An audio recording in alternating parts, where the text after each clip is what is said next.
मुझे तो ये नहीं लगता कि नैब पीटीआई के किसी शख्स किसी फर्द के खिलाफ कोई कार्रवाई करेगा। पीटीआई का अमन कमेटी के साथ राब्ता था। खै उज़ैर बलोच ने कि जी पीटीआई अमन कमेटी को अपनी पार्टी में शामिल करना चाहती थी, ये मान नहीं रहे थे, लेकिन हबीब जान ने उन तमाम बातों की तस्दीक की है कि कराची में होने वाले पीटीआई के जलसे अमन कमेटी की वजह से कामयाब हुए और उसमें उनके लोग शरीक होते रहे।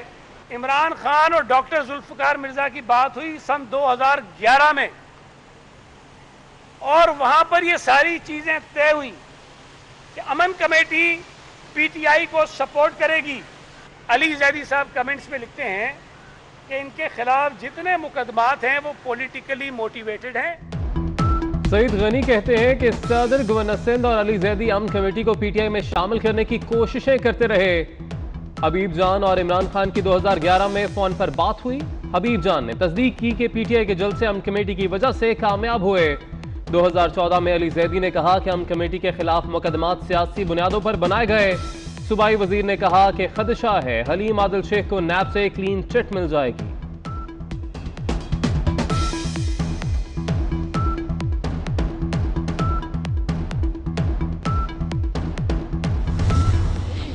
नैब जब भी बुलाएगी हम जाएंगे, जरूर जाएंगे, सब कुछ बताएंगे और हमें जाना चाहिए। नोटिस भी नहीं है, इंक्वायरी भी नहीं है, कंप्लेंट कोई गई है उसकी उन्होंने तफसीलात मंगाई है जो उन्हें मंगानी चाहिए। नोटिस निकला नैब का कंप्लेंट के बिहाफ के ऊपर, साथ जो इल्जामात बताए जा रहे हैं। कल के नोटिस में अगर कोई मनी लॉन्ड्रिंग का लफ्ज लिखा हो तो जरा मीडिया से कहूंगा कि बराए करम खुद ही जरा अपने पर गौर कर लीजिएगा। मैं नहीं करता, किसने कहा? इस पार्टी के लीडर ने बाकायदा ऐलान किया है कोई करप्शन करेगा वो पार्टी में नहीं रहेगा, कोई मुल्क में करप्शन करेगा वो भी नहीं रहेगा। हलीम आदिल शेख ने अपने ऊपर करप्शन के इल्जामात मुस्तरद कर दिए। बोले उनके नाम पर सिर्फ 4 एकड़ अराजी है, नैब नोटिस में मनी लॉन्ड्रिंग का जिक्र नहीं। नैब जब भी बुलाएगा हाजिर हो जाएंगे। मेरे पास जितनी जमीनें हैं उनके दस्तावेजात मौजूद हैं। एंटी करप्शन ने झूठ का पलंदा बनाया। पीटीआई के पीपल्स पार्टी पर करप्शन के इल्जामात, नैब में जाने का ऐलान।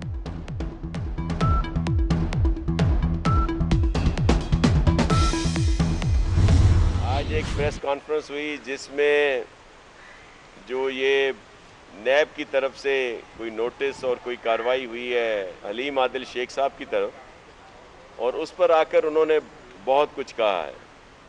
आप सबके इल्म में है कि जो भी इर्रेगुलरिटीज़ वहाँ पे हुई हैं उन पर सिंध गवर्नमेंट ने एक्शन लिया हुआ है, इंक्वायरीज भी हो रही हैं। हलीम आदिल शेख ने अपनी बेज़ाब्तियां मान ली। नासिर हुसैन शाह कहते हैं कि सिंध हुकूमत एक्शन ले रही है, नैब भी कार्रवाई करे। विफाकी हुकूमत अपनी नाअहली से तवज्जो हटा रही है। वजीर तवानाई इम्तियाज अहमद शेख का कहना है कि पीटीआई की आदत की दुम पर पैर पड़ा तो चीखें क्यों निकल रही हैं। पीटीआई ने हमेशा गालम गलोच की सियासत की।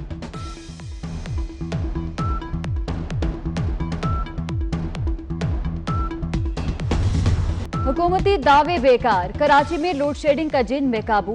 शहर के कई इलाकों में एलानी और गैर एलानी लोड शेडिंग का सिलसिला जारी। रेलवे कॉलोनी यार्ड, गुलिस्तान जौहर, औरंगी, सुरजानी, मंगूपीर, कोरंगी, साइट एरिया, लियाकताबाद और दीगर इलाकों में बिजली की बंदिश दौरानिया 12 से 14 घंटे तक जा पहुंचा। विफाकी वजीर असद उमर ने आज से गैर एलानी लोड शेडिंग खत्म करने का दावा किया था।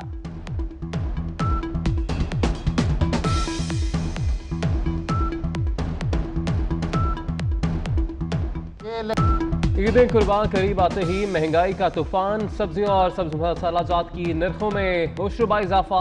लाहौर के इतवार बाजारों में टमाटर 90 रुपए किलो, लहसुन 180, अदरक 315, करेले 65, सब्ज मिर्च 85, मटर 180 रुपए किलो फरोख्त होने लगे।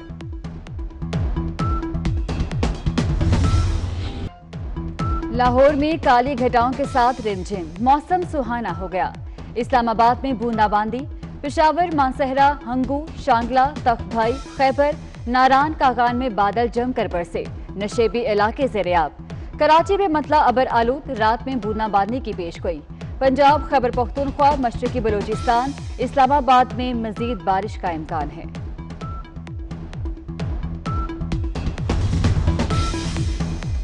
इस्लामाबाद में मानसून बारिशों ने कच्ची बस्तियों के लिए मुश्किलात पैदा कर दी। जरूरियात जिंदगी से महरूम, झुग्गी वाले मौसम की सख्तियां बर्दाश्त करने पर मजबूर।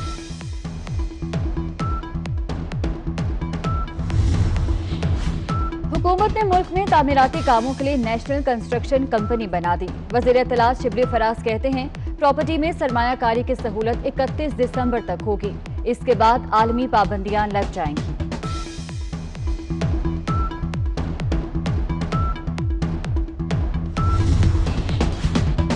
स्पीकर पंजाब असम्बली चौधरी परवेज इलाही से सेक्रेटरी जनरल विफाकुल मदारिस कारी मोहम्मद हनीफ जालंधरी की मुलाकात।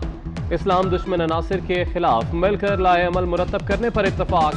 चौधरी परवेज इलाही ने कहा कि इस्लाम दुश्मन अनासिर कभी कामयाब नहीं हो सकते।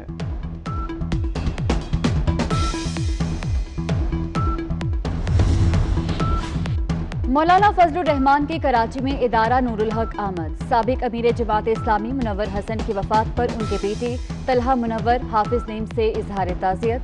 कहते हैं जमात इस्लामी में मुनव्वर हसन का खिलाफ पुर होना मुश्किल है।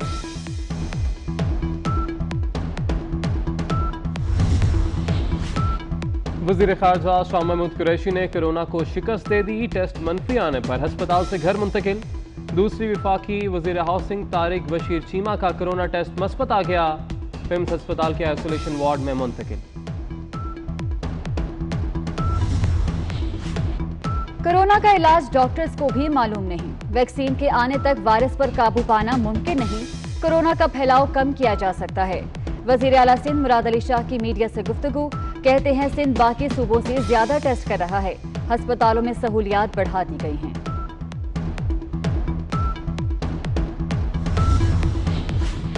कोरोना वायरस के हमले जारी। मजीद 74 अमवात। तादाद 5197 हो गई। 2752 नए केसेस भी सामने आ गए।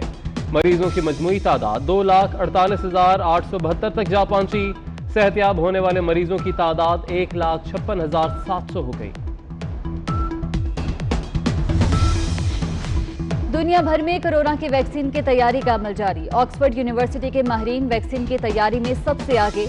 माहिरीन का कहना है अगस्त के आखिर तक वैक्सीन के मौसर होने का अंदाजा लगाया जाएगा। अगले साल के अवाइल में मंजूरी मुतवक्की है।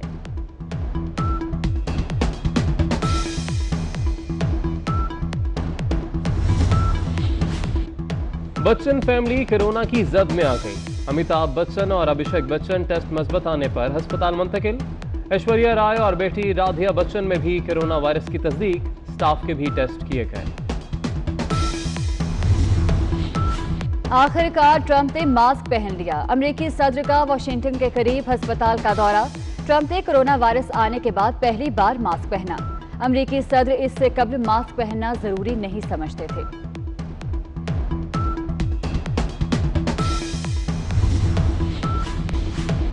ओपोजिशन लीडर शहबाज शरीफ का शहीद कश्मीरियों को खिराज अकीदत। कहा कश्मीरियों ने साबित किया कि कुरान करीम और इस्लाम की इज्जत और हुर्मत उन्हें अपनी जान से प्यारी है।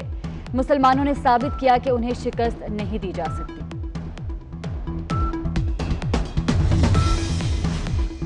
पाकिस्तान और Afghanistan Karachi crossing point traffic के लिए खोल दिया गया। अफगानिस्तान के लिए खुसूसी मंदूब मोहम्मद सादिक का ट्वीट। कहते हैं पाकिस्तान अफगान ताल्लुकात बतदरीज आगे बढ़ रहे हैं। सरहद के दोनों जानिब मुआशी सरगर्मियां फरोग पा रही हैं।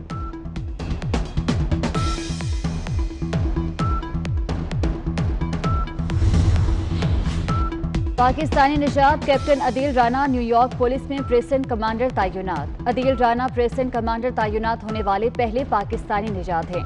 अमरीकी सिफारतखाने ने सोशल मीडिया पर भी पोस्ट कर दी। Thank you so much for giving me the opportunity to speak here. When I last attended the UN General Assembly 2 years ago, you were launching the Sustainable Development Goals. I hoped they signaled a new ambition for 12 years of free, safe, and quality education for all girls. It has been 2 years, and I'm here to ask you today, what have you done so far? अमन का Nobel इनाम हासिल करने वाली पाकिस्तानी तालिबा मलाला यूसुफजई 23 बरस की हो गई। 12 जुलाई 1997 को मैंगोरा में पैदा हुई। बरतानिया की ऑक्सफोर्ड यूनिवर्सिटी से तालीम मुकम्मल की।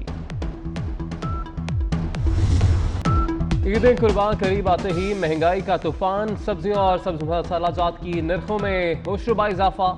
लाहौर के इतवार बाजारों में टमाटर 90 रुपए किलो, लहसुन 180, अदरक 315, करेले 65, सब्ज मिर्च 85, मटर 180 रुपए किलो फरोख्त होने लगे।